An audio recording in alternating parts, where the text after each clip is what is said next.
വളരെ വേഗത്തിൽ ഞാൻ ഇരിക്കും. പക്ഷേ സങ്കീർത്തനം 139 സങ്കീർത്തനത്തിന്റെ 1-2 വാക്യങ്ങൾ നമുക്ക് ശബ്ദമേറും. യഹോവേ, നീ എന്നെ ശോധന ചെയ്ത് അറിഞ്ഞിരിക്കുന്നു. ഞാൻ ഇരിക്കുന്നതും എഴുന്നേൽക്കുന്നതും നീ അറിയുന്നു. എന്റെ നിരൂപണം നീ ദൂരത്തു നിന്ന് ഗ്രഹിക്കുന്നു.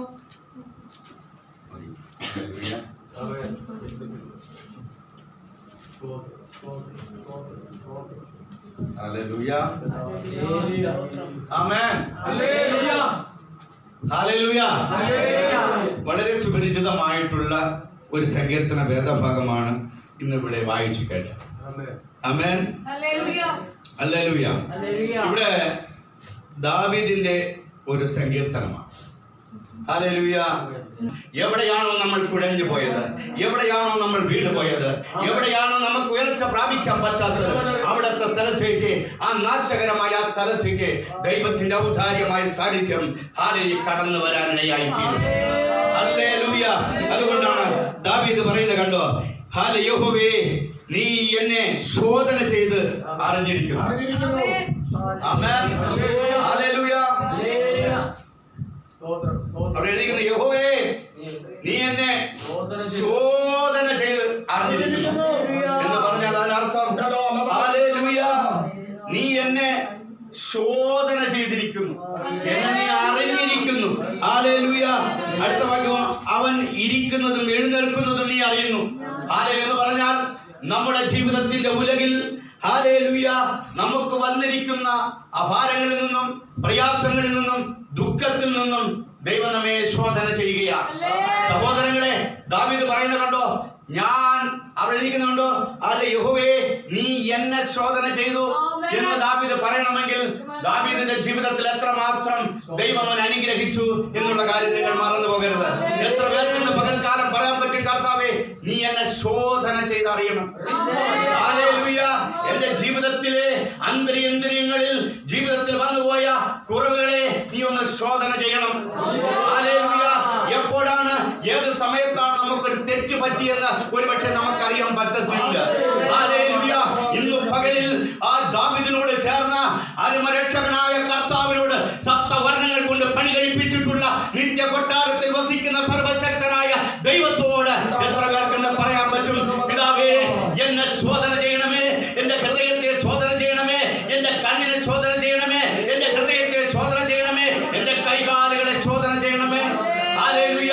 നമ്മൾ വിശുദ്ധിയിൽ ജീവിക്കുന്ന നമ്മളിൽ തന്നെ ഒരുപക്ഷെ നമ്മുടെ കണ്ണ് ഇടർച്ചയായി കടന്നുപോയേക്കാം. ഹല്ലേലൂയ. നമ്മുടെ കൈകാലുകൾ ഒരുപക്ഷെ തെറ്റിലേക്ക് പോയിരിക്കാം. ഹല്ലേലൂയ. ഒരുപക്ഷെ നമ്മുടെ ഹൃദയം ഒരു തെറ്റിലേക്ക് പോയിരിക്കാം. ഹല്ലേലൂയ. ഇന്ന് പകലിൽ പരിശുദ്ധാത്മ നിറവിൽ ഓരോ വിശ്വാസിയും കർത്താവിനോട് പറയണം, പിതാവേ, ഇന്നത്തെ ദിവസം എന്റെ ഹൃദയത്തിൽ വന്നുപോയ, എന്റെ കൈകാലുകൾ വന്നുപോയ, എന്റെ ഹൃദയത്തിൽ വന്നുപോയ, എന്റെ കണ്ണുകളിൽ വന്നുപോയ നിരൂപണങ്ങളെ ഇന്ന് പകൽ ശോധന ചെയ്ത് ദൈവത്തോടൊന്ന് നിരപ്പിക്കണമേ. ഹല്ലേലൂയ. ഹല്ലേലൂയ. നിങ്ങളുടെ വായികൾ തുറന്നു പറയണം. നിങ്ങൾ വളരെ വിശുദ്ധരായിരിക്കുന്നു എന്ന് എനിക്കറിയാമെങ്കിലും നിങ്ങളുടെ വായികൾ തുറന്ന് ദൈവത്തോട് പറയണം. ദൈവം അത് കേൾക്കാൻ അവൻ ചെവി നമ്മളിലേക്ക് ചായ്ച്ചിരിക്കുകയാണ്. ഹല്ലേലൂയ. എഴുതിയിരിക്കുന്നുണ്ടോ, അവൻ ഇരിക്കുന്നതും ഉണ്ടോ. ഹല്ലേലൂയ. ആരിയിരിക്കുന്നത്? നമ്മൾ ഇരിക്കുന്നത്. അത് നമ്മൾ പറയും, അയ്യോ, ഇതൊന്നും ആരും കാണുന്നില്ല എന്നാണ് പലരുടെയും ചിന്ത. ബൈബിൾ എഴുതിയിരിക്കുന്നുണ്ടോ, അവൻ ഇരിക്കുന്നതും എഴുന്നേൽക്കുന്നതും നീ അറിയുന്നു. ഹല്ലേലൂയ. നമ്മൾ എഴുന്നേൽക്കുന്നതും നമ്മൾ ഇരിക്കുന്നതും നമ്മൾ കിടക്കുന്നതും നമ്മൾ പോകുന്നതും നമ്മൾ ചെയ്യുന്നതും എല്ലാ പ്രവൃത്തിയും അവൻ അറിയുന്നു എന്നാണ്. ഹല്ലേലൂയ. ഇന്ന് പകൽ എത്ര പേർക്ക് പറയാൻ പറ്റും, കർത്താവേ, എന്റെ ഇരിപ്പിലോ, എന്റെ കിടപ്പിലോ, എന്റെ നോട്ടത്തിലോ, എന്റെ ഭാവത്തിലോ, എന്റെ ചിന്തയിലോ, എന്റെ നിരൂപണങ്ങളിലോ, എന്റെ സാഹചര്യങ്ങളിൽ വന്നുപോയ എന്റെ കുറവുകളെ കർത്താവേ നീ അറിയുന്നു, അതിനോട് ക്ഷമിക്കണം. ഹല്ലേലൂയ. ആമേൻ. ക്ഷമിക്കണമേ എന്നൊരു വാക്ക് പറയാൻ എത്ര പേർക്ക് ധൈര്യമുണ്ട്? അവരുടെ കൈകൾ ഞാനൊന്ന് കാണട്ടെ, അവരുടെ കൈകൾ ഞാനൊന്ന് കാണട്ടെ. ഹല്ലേലൂയ. എന്റെ നിരൂപണങ്ങളെ ശോധന ചെയ്ത, എന്റെ നടപ്പ്, എന്റെ പോക്ക്, എന്റെ പ്രവൃത്തിയെ ശോധന ചെയ്ത ഞാൻ നിരപ്പാക്കണമെന്ന് പറയാം. എത്ര പേർക്ക് ഈ പകൽ ധൈര്യമുണ്ട്? എത്ര പേർക്ക് ധൈര്യമുണ്ട്? ആ ദൈവത്തിന്റെ സന്നിധിയിൽ കൈകൾ ഉയർത്തി പറയാൻ എത്ര പേർക്ക് ധൈര്യമുണ്ട്? ആമേൻ. ഹല്ലേലൂയ. കണ്ടോ, എന്റെ നിരൂപണം നീ ദൂരത്തു നിന്ന് ഗ്രഹിക്കുന്നു. ദൂരത്തിന്റെ നിരൂപണം എന്ന് പറഞ്ഞാൽ നമ്മുടെ ചിന്തകൾ, ഹല്ലേലൂയ, ഹല്ലേലൂയ, നമ്മുടെ ഭാവങ്ങൾ, ഹല്ലേലൂയ, നമ്മുടെ ചിന്താഗതികൾ, ഹല്ലേലൂയ. നമ്മളൊരു മനുഷ്യനെ കാണുമ്പോൾ ഒരു പക്ഷെ ഒരു ക്വാളിറ്റിയും അവന്റെ മുമ്പിൽ ഇല്ലായിരിക്കാം. നമ്മൾ എന്തുമാത്രം നിരൂപണങ്ങളാണ് ചിന്തിച്ചു കൂട്ടുന്നത്. ഹല്ലേലൂയ. ഒരു പക്ഷെ കണ്ടോ, ഈ വിശുദ്ധ സ്ഥലത്തിരിക്കുന്ന നമ്മൾ അടുത്തിരിക്കുന്ന ഒരാളിന് പോലും കൈ കൊടുക്കാൻ ഒരു പക്ഷെ സാധിക്കാത്ത സാഹചര്യമാണ്. ഹല്ലേലൂയ. നമ്മൾ ഭക്തരെന്ന് പറഞ്ഞ്, നമ്മൾ വിശ്വസ്തരെന്ന് പറഞ്ഞ് നമ്മൾ അടുത്ത് വന്നിരിക്കുകയാണ്. ഹല്ലേലൂയ, ആമേൻ. ഈ കഴിഞ്ഞ ദിവസം പറയേണ്ടത് വിചാരിച്ചതാണ്. ഞങ്ങളൊരു സ്ഥലത്ത് ഫുഡ് കഴിക്കാൻ പോകാനായിട്ട് പോയി. ഒരു അപ്പച്ചൻ ആ ഹോട്ടലിന്റെ പുറത്ത് നിൽക്കുകയാണ്. അനേകർ വരുമ്പോഴത്തേക്കും കൈ കിട്ടുന്നു. പക്ഷെ അദ്ദേഹത്തിന് നമ്മൾ കഴിക്കുന്ന ഒരു ആഹാരം വാങ്ങിച്ചു കൊടുക്കാനുള്ള പൈസ നമ്മളിൽ ഇല്ല. ഹല്ലേലൂയ. എന്നാൽ അദ്ദേഹം ഓരോരുത്തർ വരുമ്പോഴും ഇങ്ങനെ കൈ നീട്ടിക്കൊണ്ടിരിക്കുകയാണ്. ഹല്ലേലൂയ. സഹോദരങ്ങളെ, ഹല്ലേലൂയ, അദ്ദേഹത്തിന് അല്പം പൈസ ഞാൻ കൊടുക്കാനിടയായി. ഹല്ലേലൂയ. പറഞ്ഞതിന്റെ കാരണം നമ്മുടെ നിരൂപണങ്ങളെല്ലാം ദൂരത്ത് നിന്ന് കാണുകയാണ്. നമ്മുടെ ചിന്താഗതികൾ, നമ്മൾ എന്ത് മനസ്സിലാക്കുന്നു, എന്ത് ചിന്തിക്കുന്നു, എങ്ങനെ ആയിരിക്കുന്നു എന്നും അവൻ ദൂരത്ത് നിന്ന് നീ ആരാഞ്ഞറിയുന്നു. നീ ആരാണെന്ന്, നീ എങ്ങനെ ഉള്ളവളെന്ന്, നീ എങ്ങനെ ഉള്ളവനെന്ന്, എങ്ങനെയൊക്കെയുള്ള ആളാണെന്ന് അവൻ ദൂരത്ത് നിന്ന് അവൻ ആരാഞ്ഞറിയുന്നവനാണ്. ഹല്ലേലൂയ. ബൈബിൾ പറയുന്നത് കണ്ടോ, നിരൂപണങ്ങൾ അവൻ ദൂരത്ത് നിന്ന് ആരാഞ്ഞറിഞ്ഞെന്നെ ഗ്രഹിക്കുന്നു. എന്റെ നടപ്പും എന്റെ കിടപ്പും നീ ശോധന ചെയ്യുന്നു. Hallelujah, hallelujah. എന്ന് പറഞ്ഞാൽ അർത്ഥം മുൻകൂട്ടി അവൻ അത് അറിയുന്നു എന്നാണ്. ഹല്ലേലൂയ.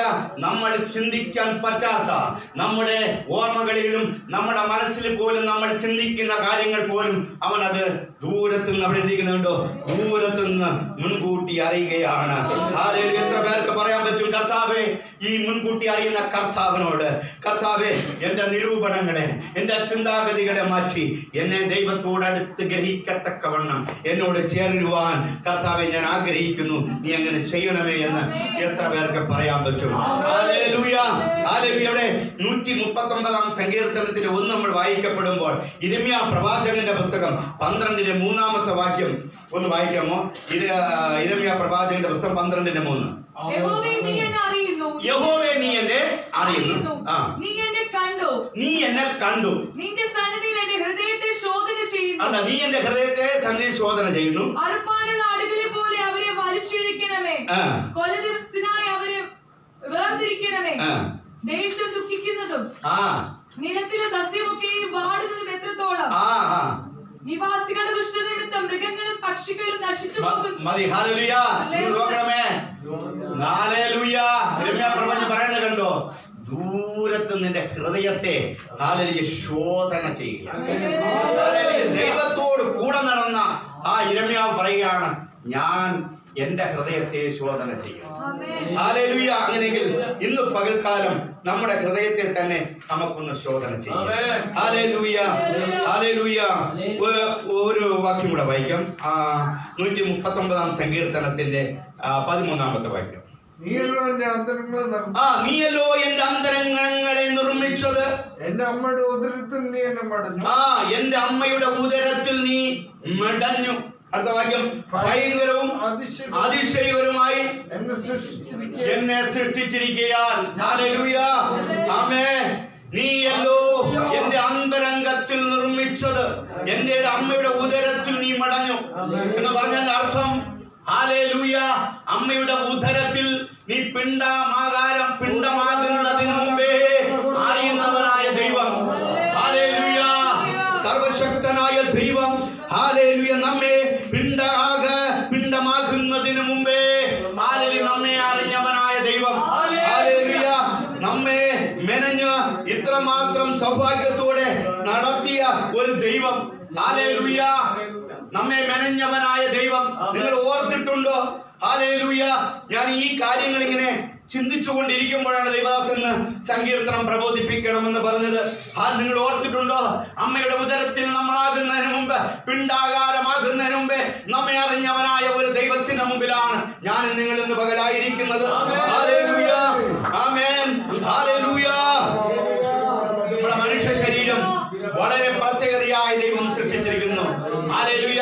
സഹോദരങ്ങളെ, ഒറ്റ ഇടിപ്പിൽ 2.5 ഔൺസ് രക്തം എടുക്കപ്പെടണമെങ്കിൽ 72 പ്രാവശ്യം ദൈവം ഹൃദയത്തിൽ, മനുഷ്യന്റെ ഹൃദയത്തിൽ സ്ഥാപിച്ചിരിക്കുന്ന ഹൃദയം ഇടിച്ചുകൊണ്ടേയിരിക്കുകയാണ്. ഇത് 70 വർഷം പിന്നിട്ടാൽ 250 കോടിയിലധികം പ്രാവശ്യം എന്റെ ഹൃദയം ഇടിച്ച് രക്തം പമ്പ് ചെയ്തുകൊണ്ടിരിക്കുകയാണ്.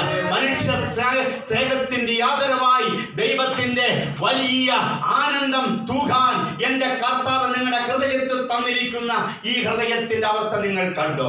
ഹല്ലേലൂയ! ഇങ്ങനെ മെനഞ്ഞ ഒരു കർത്താവിനെയാണ് ഞാനും നിങ്ങൾ മാറ്റിക്കളയുന്നത്.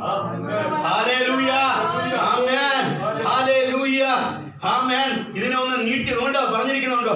1,12,237 കിലോമീറ്റർ നീളമുള്ള രക്തക്കുഴലുകൾ. ഹല്ലേലൂയ! നമ്മൾ ഇതൊക്കെ ചിന്തിക്കുന്നു. ഒരു പ്രാവശ്യം നിന്റെ ശ്വാസം നീ വലിച്ചെടുക്കപ്പെടുമ്പോൾ ഈ കിഡ്നിയിൽ നിന്ന് രക്തം എത്ര പ്രാവശ്യം ശക്തിയോടെയാണ് ഇതെടുത്ത് മുകളിലോട്ട് കൊണ്ടുവരുന്നത്. അതിനെല്ലാം ഞാൻ കാണിക്കണമെന്നുണ്ട്. സമയത്തിന്റെ പരിധി കൊണ്ട് ഞാൻ അത് പറയുകയും കാണിക്കുകയും ചെയ്യുന്നില്ല. നിന്റെ വാൾവ് തുറക്കപ്പെടുന്നത് നീ കണ്ടാൽ എന്റെ കർത്താവ് നീ പിണ്ടമാകുന്നതിന് മുമ്പ് നിന്നെ കണ്ടവനായ ദൈവത്തിന്റെ ആ നിരൂപണം എത്രമാത്രമെന്ന് നീ മനസ്സിലാക്കണം. ഈ ഹൃദയത്തിന്റെ അടപ്പ് ഒരടപ്പ് അടയുമ്പോൾ ഒരെണ്ണം തുറക്കുന്നത് ശ്വാസോച്ഛ്വാസം ചെയ്യുന്ന അനുസരിച്ച് രക്തം പമ്പ് ചെയ്ത് മുകളിൽ കൊണ്ടുവരികയാണ്. പക്ഷേ ഈ അടപ്പ് തുറക്കുന്നത് വളരെ പാടാണ്. ആ മനുഷ്യ ശരീരത്തിൽ എല്ലുകളില്ല. ഇതൊരു മാംസപേശിയാണ്. ആ പേശി ശ്വാസോച്ഛ്വാസം വരുമ്പോൾ അത് മുകളിലോട്ട് ഉയരാൻ പറ്റത്തില്ല. എന്നാൽ എന്റെ ദൈവം സ്ഥാപിച്ചിരിക്കുന്ന ഹൃദയത്തിൽ അവൻ ശക്തിയോടെ ആ ശ്വാസോച്ഛ്വാസത്തിന്റെ ആ ശക്തിയാൽ ആ അടപ്പിനെ അവൻ പൊക്കാനിടയായി തീരും. സഹോദരങ്ങളെ, ഇന്ന് പകലെന്റെ ശബ്ദം ഇവിടെ നിർത്താൻ താല്പര്യപ്പെടുമ്പോൾ എത്ര പേർക്ക് സത്യസന്ധതയോടെ പറയാൻ പറ്റും? എന്നെ നീ ഒന്ന് ശോധന ചെയ്യണമേ, എന്റെ ഹൃദയത്തെ ഒന്ന് ശോധന ചെയ്യണമേ, എന്റെ നിരൂപണങ്ങളെ ഒന്ന് ശോധന ചെയ്യണമേ, എന്റെ നടപ്പ്, എന്റെ ഇരുപ്പ് നീ അറിയാൻ ഈ ഹൃദയത്തിൽ സ്ഥാപിച്ചിരിക്കുന്ന ഒരു കോടതിയാണ് മനസാക്ഷിയുടെ കോടതി. ഈ കോടതിയിൽ നീ ചെയ്യുന്ന തെറ്റുകുറ്റങ്ങളെ എന്റെ കർത്താവ് കണ്ടുകൊണ്ടിരിക്കുന്നു. ഈ ലോകത്തിന്റെ മനസാക്ഷിയുടെ നിന്റെ കോടതിയിൽ നീ തെറ്റായി ജീവിച്ച് തെറ്റായി നടന്ന് ഈ നിരൂപണങ്ങളെ മാറ്റിയാൽ നിത്യത നിനക്ക് പുകഴാൻ കഴിയുകയില്ല. സപ്തവർണ്ണം കൊണ്ട് വജ്രം, വൈഡൂര്യം, മരതകം, രത്നക്കല്ലുകളാൽ നിർമ്മിതമായ സ്വച്ഛ സ്ഫടിക തുല്യ തങ്ക നിർമ്മിത കൊട്ടാരത്തിൽ നിനക്ക് പ്രവേശിക്കുവാൻ സാധ്യമല്ല. നീ എങ്ങനെ ഒരുങ്ങി നടന്നാലും എങ്ങനെ ജീവിച്ചാലും നിത്യത പുകഴണമെങ്കിൽ ഈ പ്രമാണങ്ങൾ അനുസരിക്കണം. 500 രൂപയുടെ സൈക്കിളിൽ പോണ വ്യക്തിയും 1.5 കോടിയിലധികം രൂപയുള്ള മെർസിഡീസ് ബെൻസ് കാറിൽ പോകുന്നവരും മരിച്ചാൽ ഒരുപോലെയാണെന്ന് നീ ഓർക്കണം. ഹല്ലേലൂയ! നമ്മൾ വലിയവരല്ല, നമ്മൾ സാധാരണക്കാരനാണ്. മനുഷ്യ ശരീരത്തിന്റെ പ്രത്യേകത ഞാൻ പറഞ്ഞ് അങ്ങോട്ട് പോകുന്നതേ ഇല്ല. എന്റെ വാക്കുകളെ ഞാൻ നിർത്താൻ താല്പര്യപ്പെടുമ്പോൾ സഹോദരങ്ങളെ, എത്ര പേർക്ക് പറയാൻ പറ്റും? നീയല്ലോ എന്റെ അന്തരംഗത്തെ നിർമ്മിച്ചത്, എന്റെ അമ്മയുടെ ഉദരത്തിൽ നീ മെനഞ്ഞു. 9 മാസവും 9 നാഴികയും 9 വിനാഴികയും കഴിയുമ്പോൾ പുറത്തു വരുന്ന കുഞ്ഞ് അവനാണോ പെണ്ണോ എന്ന് പോലും അറിയാത്ത വിധത്തിൽ നീ പിണ്ടകാകാരമായിരുന്ന അതിന് മുമ്പേ നിന്നറിഞ്ഞവനായ ദൈവം അവിടെ എഴുതിയിരിക്കുന്ന കണ്ടോ?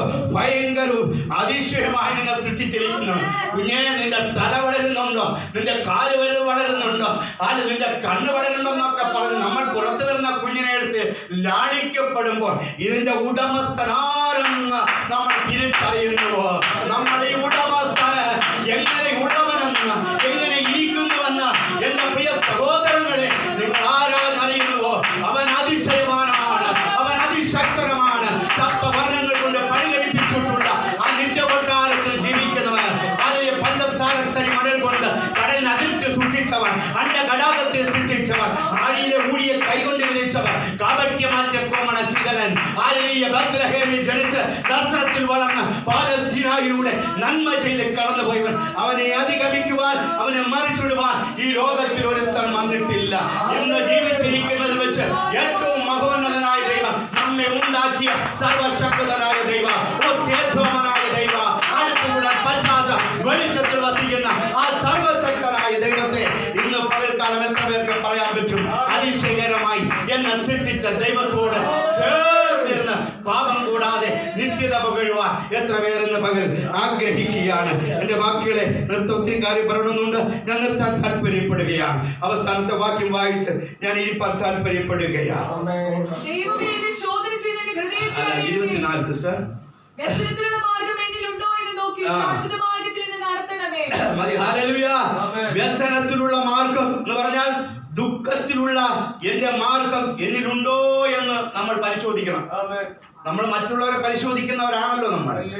ഹല്ലേലൂയ. നമ്മളെയും കൂടെ ഒന്ന് പരിശോധിക്കണം. ഹല്ലേലൂയ. ഈ കഴിഞ്ഞ ദിവസം ഒരു ഡോക്ടറിന്റെ വണ്ടി കയറി. അദ്ദേഹത്തിന് ഇട്ടിരിക്കുന്ന സ്റ്റെതസ്കോപ്പ് ഞാൻ ചോദിച്ചു, ഡോക്ടർ ഇത് എത്ര രൂപ വിലയുണ്ട്? ഡോക്ടർ പറഞ്ഞു, അയ്യോ ഡ്രൈവർ, ഞാനിട്ടിരിക്കുന്നത് 2000 രൂപ വിലയുള്ളതാണ്, എനിക്ക് അതൊക്കെ ഇടാനുള്ള ഭാഗ്യമേ ഉള്ളൂ. പക്ഷേ കാർഡിയോളജിസ്റ്റ് ഒക്കെ ഇടുന്നത് 25,000, 30,000, 40,000 രൂപയിലുള്ള ടെലസ്കോപ്പാണ്. അതൊക്കെ പരിശോധിച്ചാൽ അവർക്ക് അതൊക്കെ മനസ്സിലാക്കാൻ പറ്റും. ഞാൻ പാവപ്പെട്ട ആളായതുകൊണ്ട് എനിക്ക് 2000 രൂപയുടെ ടെലസ്കോപ്പേ വാങ്ങിക്കാൻ പറ്റുള്ളൂ. സഹോദരങ്ങളെ, നിങ്ങൾ ഓർത്തിട്ടുണ്ടോ? ഹല്ലേലൂയ. ഇവിടെ എഴുതിക്കുന്ന കണ്ടോ? ഹല്ലേലൂയ. വ്യസനത്തിലുള്ള ദുഃഖം. ആ കുഞ്ഞിനത് പറയുമ്പോൾ ആ ദുഃഖം ആ ഡോക്ടർക്ക് ഉണ്ടായി. 2000 രൂപയുടെ ടെലസ്കോപ്പേ വാങ്ങിക്കാനുള്ള കഴിവ് എനിക്കുള്ളൂ. എന്റെ അപ്പനും അമ്മയ്ക്ക് അതാ ഉള്ളൂ.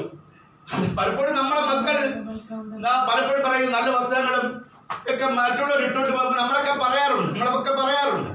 ഹല്ലേലൂയ. നമ്മൾ എത്രയോ പറഞ്ഞിട്ടുണ്ട്. ഹല്ലേലൂയ. ഉള്ള വസ്ത്രത്തെ കഴുകി തേച്ച് വൃത്തിയാക്കി വരുന്ന നമ്മൾ മറ്റുള്ളവര് എങ്ങനെ നടക്കുന്നുവെന്ന് നമ്മൾ ചിന്തിക്കേണ്ട ആവശ്യമില്ല. നമ്മൾ എങ്ങനെ ആയിരിക്കണമെന്ന് നമ്മൾ തന്നെ തീരുമാനിക്കണം. ഹല്ലേലൂയ. ആമേൻ. ആമേൻ. ഹല്ലേലൂയ. ഒത്തിരി കാര്യം പറയാനുണ്ട്, പറയുന്നതേ ഇല്ല. സഹോദരങ്ങളെ, ഹല്ലേലൂയ. വ്യസനത്തിനുള്ള മാർഗം, നമ്മൾ ദുഃഖം, കണ്ണുനീര്, വേദനയൊക്കെ നമുക്കുണ്ട്. മനുഷ്യനാണ്, അതെല്ലാം വന്നു പോകും. പല സാഹചര്യങ്ങൾ നമ്മൾ തേടി വരും. അപ്പൊ നമ്മൾ ചിന്തിക്കണം, വ്യസനത്തിലുള്ള മാർഗം എന്നിലുണ്ടോ എന്ന് നോക്കി. ദുഃഖം, ഹല്ലേലൂയ. പലതരത്തിലുള്ള ദുഃഖങ്ങൾ നമുക്കുണ്ടാകാം, പലതരത്തിലുള്ള വേദനകൾ ഉണ്ടാകാം. ഞാൻ വിശദീകരിക്കുന്നില്ല, എന്റെ സമയത്തിന്റെ പരിധി കൊണ്ട് ഞാൻ നിർത്താൻ താല്പര്യപ്പെടുമ്പോൾ അവിടെ അവസാനത്തെ വാക്യങ്ങളിലേക്ക് ശാശ്വത മാർഗത്തിൽ എന്നെ നീ നടത്തണമേ എന്ന് പറഞ്ഞാൽ സത്യമാർഗത്തിൽ എന്നെ നീ നടത്തണം. എന്നെ നീ ശോധന ചെയ്യണം, എന്നെ അറിയണം, എന്റെ നടപ്പും ഹല്ലേലൂയ ഇതെല്ലാം നീ ശോധന ചെയ്ത് അറിഞ്ഞ് അത് ശാശ്വത മാർഗത്തിൽ, സത്യമായ മാർഗത്തിൽ എന്നെ നടത്തണം. ആമേൻ. ഹല്ലേലൂയ. ഹല്ലേലൂയ. ആമേൻ. ഈ സത്യമാർഗത്തിൽ എന്നെ നടത്തണം. നമ്മൾ 100% നീതിമാന്മാരൊന്നുമല്ല. നമ്മൾ ശരിക്കും പറഞ്ഞാൽ മണ്ണാണ്, മണ്ണിനടുത്ത ശരീരമാണ്. ഞാൻ ദൈവത്തോട് ഞാൻ ഇന്ന് രാവിലെ 4 മണിക്ക് ഞാൻ പറയണ്ടേ, കർത്താവേ, ഞാനൊരു കേവലം മനുഷ്യനാണ്, എന്നെ നീ മണ്ണിന്റെ അടുത്ത ശരീരമാണ്, അത് മണ്ണിന്റെ പ്രവൃത്തി എന്നിൽ ഉണ്ടാകും. പക്ഷെ അങ്ങ് നീതിമാനായ ദൈവമാണ്. അങ്ങ് ഭൂമി വന്നപ്പോ അങ്ങേ പോലും പരീക്ഷിച്ച സാത്താൻ ഈ ഭൂമിയിലുണ്ട്. പക്ഷേ മണ്ണിനെടുത്ത എന്റെ ശരീരത്തെ നീതീകരിക്കുന്ന എന്റെ കർത്താവ് ശാശ്വതമായ ഹല്ലേലൂയ ഒരു മാർഗം നീ എനിക്ക് തരണം. എത്ര പേർക്ക് സത്യസന്ധയോടെ പറയാൻ പറ്റും, കർത്താവേ, എനിക്ക് ശാശ്വതമായ ഒരു മാർഗം എനിക്ക് ആവശ്യമാണ്. അങ്ങനെയെങ്കിൽ എന്റെ ജീവിതത്തിൽ വന്നുപോയ എന്റെ കുറ്റങ്ങൾ, കുറവുകൾ, അത് തെറ്റുകുറ്റങ്ങൾ, ബലഹീനതകൾ എല്ലാം ക്ഷമിച്ച് കർത്താവേ ആ ശാശ്വത മാർഗത്തിൽ നടന്ന് ആ നിത്യത പുകഴാൻ നീ എന്നെ സഹായിക്കും. നിങ്ങൾ ഓർത്തിട്ടുണ്ടോ? ഹല്ലേലൂയ. കുരുടനായ ബർത്തിമായി അദ്ദേഹം ഹല്ലേലൂയ വഴിയരികിലിരിക്കുകയാണ്. യെരിഹോവിന്റെ തെരുവീതിയിൽ ആയിരക്കണക്കിന് ലക്ഷക്കണക്കിന് ആൾക്കാർ ഈ യെരിഹോവിലൂടെ കടന്നു പോയിക്കൊണ്ടിരിക്കുക. കണ്ണു കണ്ടിടാത്ത കുരുടന്മാർ അവിടെ ഇരിക്കുക, പലരും നിലവിളിക്കുക. ഹല്ലേലൂയ. പക്ഷെ ഈ ആരവം കണ്ടപ്പോൾ അവർക്ക് മനസ്സിലായി ഇത് സാധാരണക്കാരന്റെ പോക്കല്ല, ഇതൊരു അസാധാരണക്കാരന്റെ പോക്കാണ്. ആ ശബ്ദം കേട്ടപ്പോൾ ഹല്ലേലൂയ കണ്ണു കണ്ടിടാത്ത കുരുടന്മാർ നിലവിളിക്കുകയാണ്, ദാവീദ് പുത്ര മഹോന്നതനെ. ഹല്ലേലൂയ. ആ ശബ്ദം, ആവശ്യക്കാരന്റെ നിലവിളി, യേശുവിന്റെ ആയിരക്കണക്കിന് ആൾക്കാർ പൊക്കൊണ്ടിരിക്കുന്നതിന്റെ നടുവിൽ ആവശ്യക്കാരന്റെ നിലവിളി തന്റെ യേശു ക്രിസ്തുവിന്റെ ചെവിയിലൂടെ ആ കർണപടത്തിലേക്ക് അടിക്കുകയാണ്. യേശു അവിടെ നിന്നിട്ട് ശിഷ്യന്മാരോട് പറഞ്ഞു, അവരെ വിളിക്കാനായിട്ട് പറഞ്ഞു. അടുത്തിരുന്ന പലരും ശാസിച്ചിട്ടും അവരത് മനസ്സിലാക്കാതെ ബൈബിൾ പറയുന്ന അവൻ നിലവിളിച്ചു കൊണ്ടേയിരുന്നു. അവനെ വിളിച്ചവിടെ കൊണ്ടുവരുമ്പോൾ വിശദീകരിച്ച് പറയുന്നില്ല. അവിടെ കൊണ്ടുവരുമ്പോൾ യേശു ചോദിക്കുന്നു, നിനക്ക് എന്താണ് ഞാൻ ചെയ്തു തരേണ്ടത്? അവർ പറഞ്ഞു, റബ്ബൂനി, എനിക്ക് കാഴ്ച പ്രാപിക്കണം. യേശു കർത്താവ് അവന്റെ കാഴ്ച പ്രാപിക്കാനിടയായി. അവൻ തൊട്ടു, അവൻ കാഴ്ച പ്രാപിച്ചു. എന്നിട്ട് രണ്ടാമത്തെ ഒരു കാര്യമാണ് നിങ്ങൾ ചിന്തിക്കേണ്ടത്. യേശു കർത്താവ് ഹല്ലേലൂയ കുരുടന്മാരെ തൊട്ടപ്പോൾ അവന്റെ കാഴ്ച ഉണ്ടായി. ആമേൻ. ഹല്ലേലൂയ. കാഴ്ച ഉണ്ടായതിനു ശേഷം യേശു ഹല്ലേലൂയ കുരുടന്മാരെ കൈക്ക് പിടിച്ചു. ഇന്ന് പകൽ ഞാൻ നിർത്തുവാൻ താല്പര്യപ്പെടുമ്പോൾ ഹല്ലേലൂയ അവൻ തൊട്ട് സൗഖ്യമാക്കിയ ശേഷം കുരുടന്മാരെ കൈക്ക് പിടിച്ചു. ഇന്ന് പകൽ കർത്താവ് നിങ്ങളുടെ കൈക്ക് പിടിക്കാൻ പോകുകയാണ്. ഹല്ലേലൂയ നിങ്ങൾ ശോധന ചെയ്ത് ദൈവത്തോട് ഏറ്റു പറയുമെങ്കിൽ അവൻ നിന്റെ രോഗം മാത്രമല്ല, നിന്റെ വേദന മാത്രമല്ല, നിന്റെ ജീവിതത്തിലെ പ്രതിസന്ധികൾ മാത്രമല്ല, അവൻ നിന്റെ കൈക്ക് പിടിച്ച് അവൻ നിന്നെ നടത്താനിടയായി തീരും.